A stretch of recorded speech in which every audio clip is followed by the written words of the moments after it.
ప్రపంచ ఉపాధ్యాయ సంఘం నాయకులు శ్రీ మారం వెంకట గోనారెడ్డి. మారం వెంకట గోనారెడ్డి అంటే తెలియకపోవచ్చు, ఎంవి గోనారెడ్డి ప్రాచుర్యం పొందిన వ్యక్తి.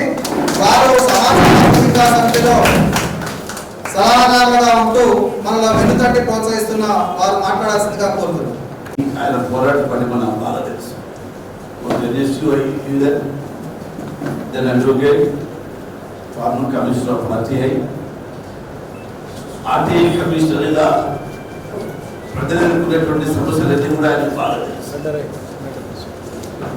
ఆ ప్రజల సమస్యలను పరిష్కరించడంలో ఈ ఆర్టీఐ అప్పనేటువంటిది ఏ విధంగా ఆయుధంగా ఉపయోగపడుతుందో కూడా చాలా వేదికల మీద ఆయన చెబుతూనే ఉన్నాడు. ఇంతకుముందు ముఖ్యమంత్రి రెడ్డి గారు చెప్పినట్టు ఫ్రీగా చెప్తే ఎవరు ఎందుకు ఎక్కించుకోడు తన ప్రతి పేదవాడికి కావలసినటువంటి విద్యని, ఆరోగ్యాన్ని, ఉపాధిని కల్పించగలిగేటువంటి ఇల్లు ప్రతి ప్రభుత్వానికి ఉన్నాయి. కానీ ఇవాళ లక్షలాది మంది, కోట్లాది మంది ఈ సమాజంలో వీటికి దూరమవుతున్నారు. దానికి కారణం ఏంటి? ప్రభుత్వాల్లో ఉండేటువంటి అవినీతి, అసమర్థ పాలన. వీటికి అంతమొందించాలంటే ప్రజలు చైతన్యవంతులు కావాలి. ఆ చైతన్యవంతులే క్రమంలో వారి చేతికి అందినటువంటి ఆయుధమే మన సమాచార హక్కు. కృష్ణారెడ్డి గారు చాలా సమకూర్చి, చాలా సమావేశాలు నిర్వహించి ఈ హక్కు వల్ల కలిగేటువంటి లాభాలు ఏంటి, దీన్ని ఎట్లా ఉపయోగించుకోవాలి, ఏది అడగాలి, ఏది అడగకూడదు, ఏది చుట్టుపక్కల ఉండేటువంటి వాళ్ళందరినీ కూడా చేరవేసి వీలాంటి వారియర్స్ అనేటువంటి వాళ్ళు సాధ్యం పెరగాలి. లక్ష మందిని తయారు చేయగలిగేటువంటి సత్తా పలుకుందని నిజంగా అట్లాంటి సత్తా మీకు అందరికీ ఉంది.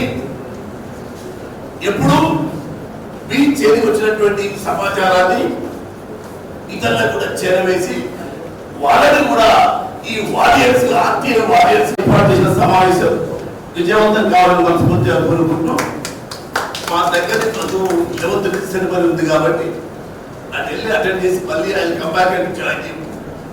మళ్ళీ మీ మాటలు వింటాను, నా చేతులైన సహకారం చేస్తాను. దూరమవుతారని మీకు తెలియదు.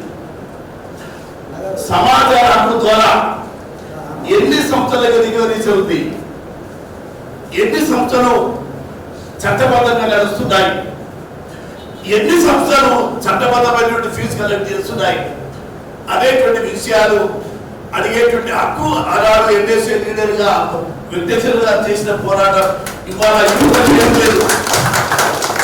I still remember I was a teacher student leader and he was student union leader. ఆ రోజు ఆయన ఫైట్ చేసినట్టుగా ఇవాళ విద్యా సంఘాలు ఫైట్ చేయగలిగితే అందరికీ విద్య అందుబాటులోకి వస్తుంది.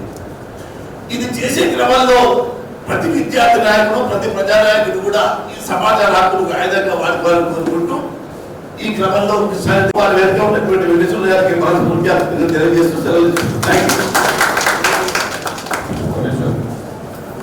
నాకు నేను ఎన్ఎస్యూ అధ్యక్షుడిగా చేసినాను. వారు నాకు డైరెక్ట్ గురువు కాకుండా నేను డిగ్రీ చేస్తున్నప్పటికీ ఏ విషయం ఉన్నా కూడా నాకు సలహాలు, సూచనలు ఇచ్చి ఈ మార్గదర్శకంలో పోతే మంచి జరుగుతుంది వెంకటేశ్వర అని చెప్పి నన్ను నడిపించి ఈరోజు ఇంత స్థాయికి రావడానికి ఒక కారకుల్లో ముఖ్య కారకులు గోనారెడ్డి గారని వారు ఈ కార్యక్రమాన్ని చేసినందుకు మా కృష్ణారెడ్డిని మనస్ఫూర్తిగా ఆ రోజు నన్ను ఎంతైతే ప్రోత్సహించిందో నేను గత 3 సంవత్సరాలుగా గమనిస్తున్నాను. మా కృష్ణారెడ్డి గారిని కూడా అదేవిధంగా ప్రోత్సహిస్తున్నారు. ఆయన కష్టానికి ఇలాంటి వాళ్ళు సలహా సూచనలుగా ఉండడము ఈ సంస్థ యొక్క గొప్పతనానికి నిదర్శనం అని చెప్పి దైవాధీనం గారు, మీరు, మన వినోద్ రెడ్డి గారు 3 ముగ్గురు ఈ సంస్థను ముందుకు నడపడంలో చాలా కృషి చేస్తూ ఉన్నారు. వెళ్ళిపోతున్నారు కాబట్టి నేను వారు నాకు గురువు సమానం తెలియజేస్తున్నాను. 4-5.